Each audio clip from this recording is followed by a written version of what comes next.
Sabu Jacob Yakobaya സഭയെ ബി.ജെ.പിക്ക് തൂക്കി വിൽക്കുമോ? പ്രിയമുള്ളവരെ, കഴിഞ്ഞ 2 ദിവസമായി സാബു ജേക്കബ് യാക്കോബായ സുറിയാനി സഭയുടെ പരമാധ്യക്ഷൻ പാത്രിയർക്കീസ് ബാബയും അതുപോലെ സഭയുടെ കാതോലിക്കയും ഒത്ത് ഡൽഹിയിൽ കാത്തുകിടക്കുകയാണ്. എന്തിനു വേണ്ടി?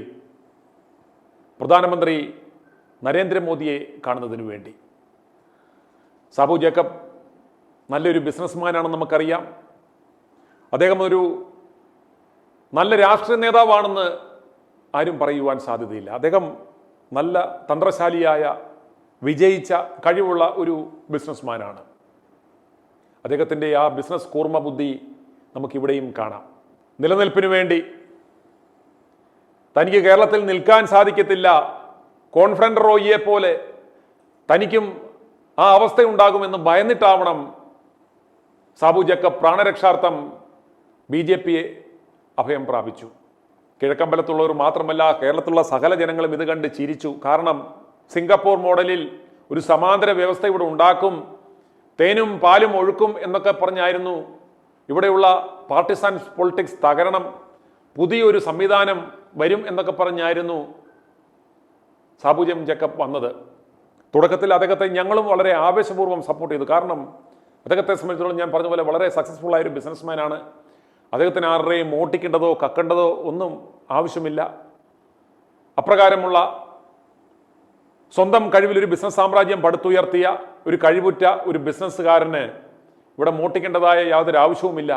അതുകൊണ്ട് തന്നെ അദ്ദേഹം മുന്നോട്ട് വെക്കുന്ന ആശയം നല്ലതായിരിക്കുമെന്നും അദ്ദേഹത്തിൻ്റെ ആ വിഷനെ സപ്പോർട്ട് ചെയ്യുക എന്ന ലക്ഷ്യത്തോടു കൂടി i2 ന്യൂസ് തുടക്കത്തിൽ വളരെയേറെ സപ്പോർട്ട് ചെയ്തു. ലക്ഷക്കണക്കിന് ഓൺലൈൻ ക്യാമ്പയിനിലൂടെ ഞങ്ങൾ 2020 ധാരാളം പ്രവർത്തകരെ സംഭാവന ചെയ്യുകയും ചെയ്തു.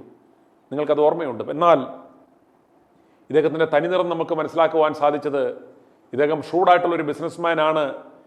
ഈ രാഷ്ട്രീയം എന്ന് പറയുന്നത് അദ്ദേഹത്തിൻ്റെ ആ ബിസിനസ് സാമ്രാജ്യത്തിൻ്റെ ഒരു മറയാണ്.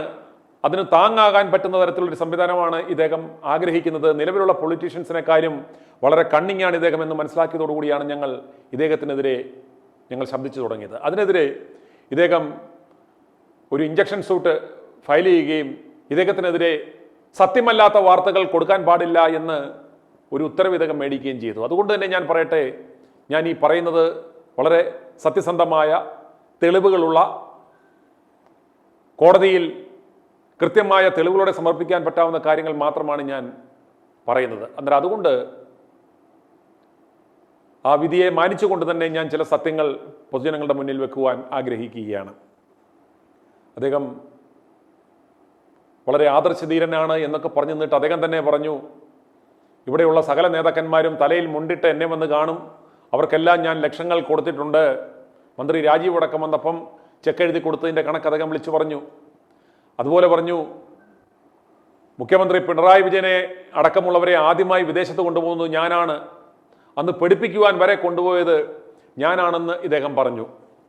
അതിനുശേഷം അദ്ദേഹം പറഞ്ഞു, മുഖ്യമന്ത്രിയുടെ മകളെ ഞാൻ വിചാരിച്ചാൽ അകത്താക്കും, കാരണം അതിനുള്ള ബോംബ് എൻ്റെ കയ്യിലുണ്ട് എന്ന് പറഞ്ഞു. പക്ഷേ എന്നെ ഉപദ്രവിച്ചെങ്കിലേ ഞാനത് പൊട്ടിക്കത്തുള്ളൂ എന്ന് പറഞ്ഞു. അതുപോലെ യാതൊരു നിലപാടുമില്ലാത്ത പണികൾ. അതുപോലെ ഇലക്ട്രൽ ബോണ്ട് വിഷയം വന്നു കഴിഞ്ഞപ്പോൾ 25 കോടി BSRന്, ആ 25 കോടി തെലങ്കാനയിലേക്ക് തൻ്റെ കയ്യിൽ നിന്ന് യാതൊന്നും മേടിക്കാതാണ് കൊണ്ടുപോയത് എന്നൊക്കെ പറഞ്ഞിട്ട് 25 കോടി രൂപ ഇലക്ട്രൽ ബോണ്ട് കൊടുത്ത കാര്യം നമ്മൾ അറിഞ്ഞു. അങ്ങനെ ഇയാളുടെ മുഖംമൂടി ഓരോന്നായിട്ട് പൊഴിഞ്ഞു വീണു. യാതൊരു നിലപാടുമില്ലാത്ത മനുഷ്യനാണെന്ന് വന്നു. അതുപോലെ ഇദ്ദേഹത്തിൻ്റെ ഈ ന്യായവില പരിപാടികളൊക്കെ വെറും തട്ടിപ്പാണ് എന്ന് മനസ്സിലാക്കി തെരഞ്ഞെടുപ്പ് കമ്മീഷൻ തന്നെ പലതും പൂട്ടിച്ചു. ഇപ്പോഴും അത് തുറന്നിട്ടില്ല. അവസാനം കേരളത്തിന് ഇനി നിലനിൽക്കാൻ സാധിക്കത്തില്ല, ഇനി കോൺഗ്രസ് അധികാരത്തിൽ വന്നാൽ തൻ്റെ കാര്യം പരിതാപകരമാണ് എന്ന് മനസ്സിലാക്കി ഇദ്ദേഹം പ്രാണരക്ഷാർത്ഥം ഒരു അഭയാർത്ഥിയെ പോലെ ബി.ജെ.പിയുടെ കൂട്ടിൽ അഭയം പ്രാപിച്ചു. ഓർക്കുക, ഇയാളെ കുടിച്ച വെള്ളത്തിൽ നമ്പാൻ പറ്റത്തില്ല എന്ന് പറയുന്നതിൻ്റെ ഏറ്റവും പ്രധാനപ്പെട്ട കാരണം വലിയ ജനമഹാസമുദ്രമൊക്കെ നമ്മൾ കണ്ടു. എന്ന് ആം ആദ്മി പാർട്ടിയുമായി ടൈപ്പ് ചെയ്തു, കേജ്രിവാളും ഒത്തുനിന്ന് കൈ ഇങ്ങനെ പൊക്കിപ്പിടിച്ചുകൊണ്ട് നിൽക്കുന്ന ഫോട്ടോ, ഇന്നും പത്രമാധ്യമങ്ങൾ ആ കൈ പൊക്കിപ്പിടിച്ചുകൊണ്ട് നടക്കുന്ന ഫോട്ടോയിൽ ഇപ്പുറത്തുള്ള കേജ്രിവാളിനെ വെട്ടിക്കളഞ്ഞിട്ടാണ് ആ പടം കൊടുത്തിരിക്കുന്നത്. ആ കേജ്രിവാളിനെ അടിമുടി നശിപ്പിച്ചതും ആ പ്രസ്ഥാനം തന്നെ സത്യം ഇയാളുടെ കൂടെ കൂടി ഈ കേരളത്തിൽ ആം ആദ്മി എന്ന് പറയുന്ന ഒരു പ്രസ്ഥാനം പോലും ഇല്ലാതാക്കി കളഞ്ഞു. അവസാനം കേജ്രിവാളിനെ തന്നെ ഇല്ലാതാക്കുന്ന ഒരു അവസ്ഥയിലേക്ക് എത്തി. അന്നേരം ഇതിലൊക്കെ നമ്മൾ സൂക്ഷിച്ചു നോക്കിയാൽ സാബു ജേക്കബിൻ്റെ ആ അദൃശ്യ കരങ്ങൾ, ഇദ്ദേഹത്തിൻ്റെ ഇടപെടലുകൾ നമുക്ക് കാണാം. അവസാനം അദ്ദേഹം ആർക്കു വേണ്ടിയാണോ ഈ പ്രയത്നം നടത്തിയത് ആ BJPയുടെ കൂട്ടിൽ തന്നെ ഇദ്ദേഹം ഓടി കയറുന്ന കാഴ്ചയാണ് നമുക്ക് കാണുവാൻ സാധിച്ചത്. അന്നേരം ഇദ്ദേഹത്തിൻ്റെ ആ മേഖലയിൽ നമുക്കറിയാം, കുന്നത്തുനാട്, ആ പെരുമ്പാവൂര്, കോതമംഗലം മേഖലയിലൊക്കെ സംബന്ധിച്ചിടത്തോളം ഏറ്റവും കൂടുതൽ യാക്കോബായ സഭാംഗങ്ങളുള്ള ഒരു സ്ഥലമാണ്. സാബു എം ജേക്കബും ഒരു യാക്കോബായ സഭാംഗമാണ്. സഭയെ വേണ്ട സമയത്തൊക്കെ സംരക്ഷിക്കുന്ന, സഹായിക്കുന്ന ഒരു വ്യക്തിത്വമാണ് സാബു എം ജേക്കബ്. ആ സാബു എം ജേക്കബിനെ സംബന്ധിച്ചിടത്തോളം തനിക്ക് താൻ ഉദ്ദേശിക്കുന്ന ഒരു ലക്ഷ്യം കാണണമെങ്കിൽ BJPയെ സംബന്ധിച്ചിടത്തോളം ന്യൂനപക്ഷം, പ്രത്യേകിച്ച് ക്രിസ്ത്യൻ സമുദായത്തിനിടയിൽ ഒരു വേരുറപ്പിക്കുവാൻ ശ്രമിക്കുമ്പോൾ തൻ്റെ സമുദായം തൻ്റെ കൈപ്പിടിയിലാണ്. താൻ വിചാരിച്ചാൽ യാക്കോബായ സുറിയാനി സഭയിലുള്ള ഏതാണ്ട് 10-12 ലക്ഷം ആളുകളെ BJPയിലേക്ക് എത്തിക്കാം എന്ന തരത്തിൽ BJP നേതൃത്വത്തോട് കണക്ക് പറഞ്ഞ് ഡീൽ ഉറപ്പിച്ച അദ്ദേഹം യാക്കോബായ സുറിയാനി സഭയിലെ ആ പാവപ്പെട്ട പാത്രിയർക്കീസ് ബാബയെയും കാതോലിക്ക ബാബയെയും അടക്കം ഇദ്ദേഹം കൊണ്ടുപോയിരിക്കുകയാണ്. മോഹന വാഗ്ദാനങ്ങൾ നൽകി. നമുക്കറിയാം യാക്കോബായ സുറിയാനി സഭ ഇപ്പോഴും പ്രതിസന്ധിയിലാണ്. ആ പ്രതിസന്ധി ഉണ്ടാക്കിയത് ഈ സഭയിലെ തന്നെ മെത്രാന്മാരും ആ കള്ളന്മാരും തീവട്ടികളായ ആ സഭാ നേതൃത്വത്തിരുന്നവരും അതിൻ്റെ അൽമായ നേതൃസ്ഥാനത്തിരുന്നവരും ഒക്കെ ചേർന്നാണ് ഈ സഭയെ ഈ അവസ്ഥയിലാക്കിയതെന്ന് അവരുടെ പിടിപ്പുകേട് കൊണ്ടാണ് എന്ന് നമുക്കറിയാം. എങ്കിലും വളരെയേറെ പ്രതിസന്ധി നിൽക്കുന്ന ആ ഒരു എക്സിസ്റ്റൻസ് ക്രൈസിസ് ഉള്ള, ഒരു ഐഡന്റിറ്റി ക്രൈസിസ് ഉള്ള ആ സഭ നമുക്കറിയാം കഴിഞ്ഞ ഏതാനും വർഷമായി പിണറായി വിജയനിൽ പ്രതീക്ഷയർപ്പിച്ച് കാത്തിരിക്കുകയായിരുന്നു. സെമിത്തേരി ബില്ലുണ്ടാക്കി കൊടുത്തതുപോലെ ഭരണം മാറുന്നതിന് മുമ്പ് മുൻ കാതോലിക്കയുടെ ആ ശവസംസ്കാര ശുശ്രൂഷയിൽ നിന്ന് പിണറായി വിജയൻ പറഞ്ഞതാരും മറന്നിരിക്കുവാനിടയില്ല.